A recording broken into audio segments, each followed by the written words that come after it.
का, जिन्होंने आज एक प्रधानमंत्री को नहीं, आज देश ने एक मजबूत नेता प्रतिपक्ष को चुना है। आज देश ने एक सत्ता को नहीं, आज देश ने एक मजबूत विपक्ष को चुना है। और इसीलिए मैं देश के लोगों का आभार प्रकट करता हूं और देश के लोगों को आपके जरिए ये मैं संदेश देना चाहता हूं कि आपके होते हुए हम ये संघर्ष जारी रखेंगे। लोकतंत्र को बचाने का संघर्ष, संविधान को बचाने का संघर्ष, पिछले दलित, वंचित, अल्पसंख्यकों का संवैधानिक अधिकार बनाने का जो संकल्प हमने लिया है, हमने ये मुहिम छेड़ी है, ये मुहिम पे हम ये चढ़ते जाएंगे, इस रास्ते पे हम चलते जाएंगे। हम आवाज़ बन के रहेंगे उन देशवासियों की जिनकी समस्या ना आज इस सदन में व्यक्त होती है, ना अखबारों में व्यक्त होती है। हम आवाज़ उठाएंगे उन गरीब लोगों की जो आज अस्पताल में लगभग 6-6 साल उनको रुकना पड़ता है, पर उनको सर्जरी का अपॉइंटमेंट नहीं मिलता है। हम आवाज़ उठाएंगे उस सड़क पे सोते हुए युवाओं की, लोगों की, जिन पर एक अमीर का गाड़ी, एक अमीर बाप का गाड़ी का बेटे का गाड़ी रेंगते हुए उनको मार देता है और फिर वो बेटा बाद में बेल पर निकल जाता है और उन जो लोग जो सड़क पे सोते हैं आज उनके बारे में कोई नहीं सोचता। हम बात उठाएंगे उन छोटे दुकानदारों की जिनका दुकान, सालों का दुकान आज टूट जाता है जब एक मंदिर का विस्तार होता है। हम बात उठाएंगे उन बेरोजगार युवाओं की जो आज वीजा भटक के संघर्ष में आज वो कभी पनामा के रूट से अमेरिका में जाते हैं, कभी कनाडा जाते हैं, कभी यूरोप जाते हैं, कभी मिडिल ईस्ट जाते हैं। आज यूपी, हरियाणा, पंजाब, गुजरात का युवा आज उसको देश के अंदर नहीं, अगर रोजगार मिलता है तो विदेश में मिलता है। हम उनकी आवाज उठाएंगे। हम आवाज उठाएंगे उन बच्चों की जो आज रो रहे हैं, सालों की मेहनत आज उनका व्यर्थ हो गया है जब नीट का ये पेपर लीक हो गया है। हम बात उठाएंगे उन जवानों की जो आज जम्मू में जिनकी आज शहादत हुई है। हम बात उठाएंगे उन ऑनेस्ट टैक्स पेयर्स की जिनका पैसा आज हम देख रहे हैं कि कहीं बिहार पर पुल गिर जाने पर उनका टैक्स पेयर का पैसा व्यर्थ होता है, तो कहीं एयरपोर्ट का टर्मिनल लीक होने पर उनका टैक्स पेयर का पैसा व्यर्थ होता है। पर हमें यह भी पता है कि प्रधानमंत्री मोदी जी अपना रवैया नहीं बदलेंगे। प्रधानमंत्री मोदी जी के पास दो ही अस्त्र है, एक भय है और भ्रम है।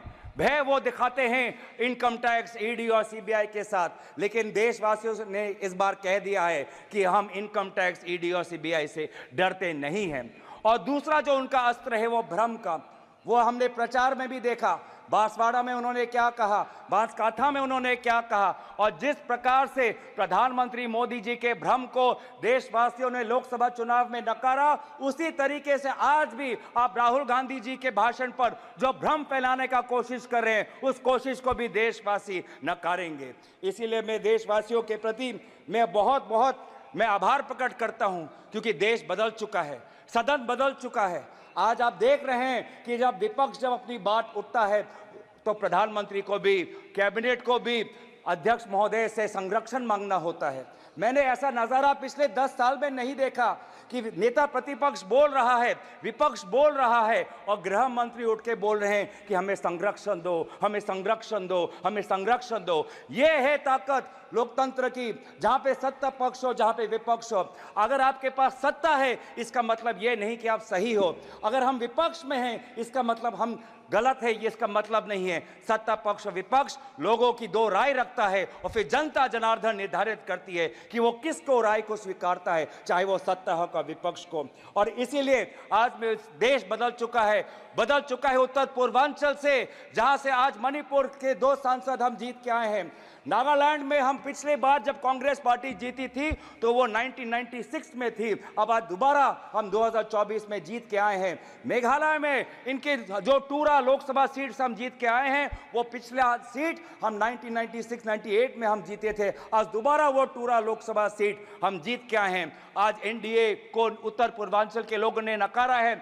मणिपुर में दोनों सीट हारे हैं, नागालैंड में 1 सीट हारे हैं, मेघालय में ये दोनों सीट हारे हैं। मैं धन्यवाद करना चाहता हूं आपके द्वारा जोरहाट के लोगों को जिन्होंने एक मुख्यमंत्री को हराया, और मैं धन्यवाद करना चाहता हूं धुबरी के लोगों को जिन्होंने एक सांप्रदायिक शक्ति को 10 लाख वोटों से हराकर एक संदेश दिया है कि चाहे वो अल्पसंख्यक हो, लेकिन कोई भी व्यक्ति अपने आप को धार्मिक गुरु भी कहता हो, लेकिन धर्म के नाम पर अगर समाज को बांटता है तो प्रजा उसके साथ नहीं होगी। तो मैं धन्यवाद करना चाहूंगा।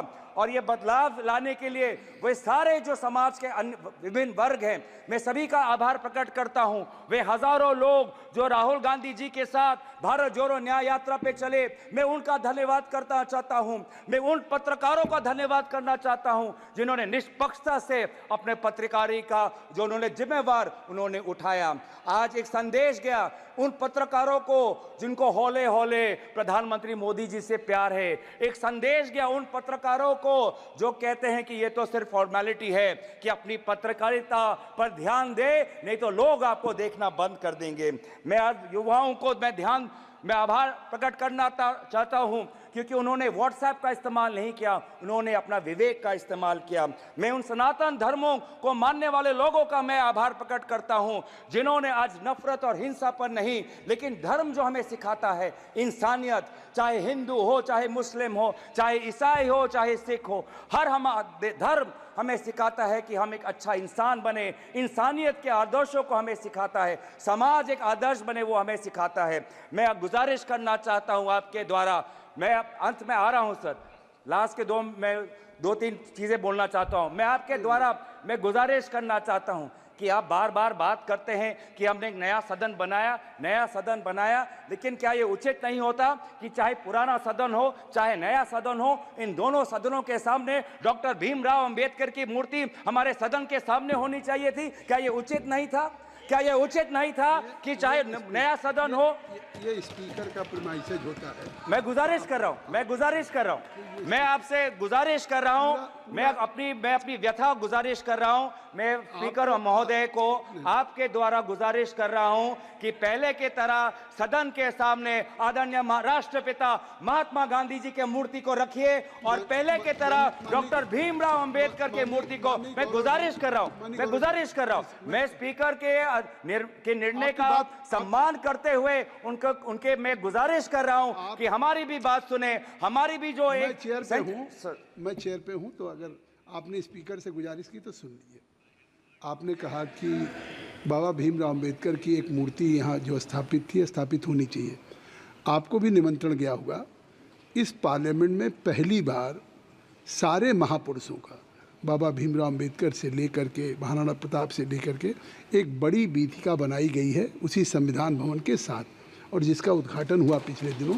शायद आप जाएंगे तो आपको लगेगा कि एक पार्लियामेंट के अंदर एक ऐसी चीज़ हो गई कि कोई भी बाहर का डेलीगेशंस या हमारे खुद मेंबर ऑफ पार्लियामेंट या बाहर के लोग आएंगे तो उनको इस संविधान भवन, इस पार्लियामेंट के साथ साथ अपने देश के महापुरुषों को एक साथ सारी प्रतिमाओं को ढंग से रख करके पार्क बनाया गया है। धन्यवाद। अध्यक्ष सभापति महोदय, मैं बस गुजारिश कर रहा हूं आप हमारी भी बात रखने, आप सुनिए कि सदन के सामने अगर प्रेरणा स्थल बनाना भी हो तो सदन के सामने जहां पे उनका स्थान है, जहां पे उनके इतने सालों से जब डॉक्टर भीमराव अंबेडकर के मूर्ति को स्थापन करने के लिए एक पूरे देश में एक आंदोलन हुआ था, उस स्थान को एक वजह के से चुना गया था कि वो सदन के सामने हो। क्या ये उचित नहीं है? क्या ये हमारे गरिमा के अनुसार नहीं होना चाहिए कि सदन के सामने जिस हमारे भारतीय संविधान के निर्माता डॉक्टर भीमराव अंबेडकर और महात्मा गांधी जी हमारे सदन के सामने हो? तो मैं दोबारा आपसे गुजारिश करता हूं, हाथ जोड़ के मैं विनम्र आपसे अनुरोध करता हूं कि आप ये दोनों महापुरुषों के मूर्तियों को आप सदन में रखें और अंत में समाप्त करें। अंत में बस आ रहा हूं।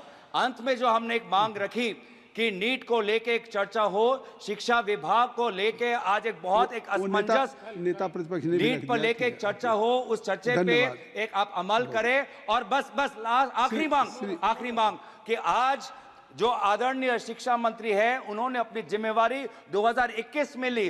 2021 में अपनी जिम्मेवारी लेने के पश्चात आज इतने सारे पेपर लीक हुए, उनको शिक्षा मंत्री एक और दिन होने का। श्री इंदिरा, आपने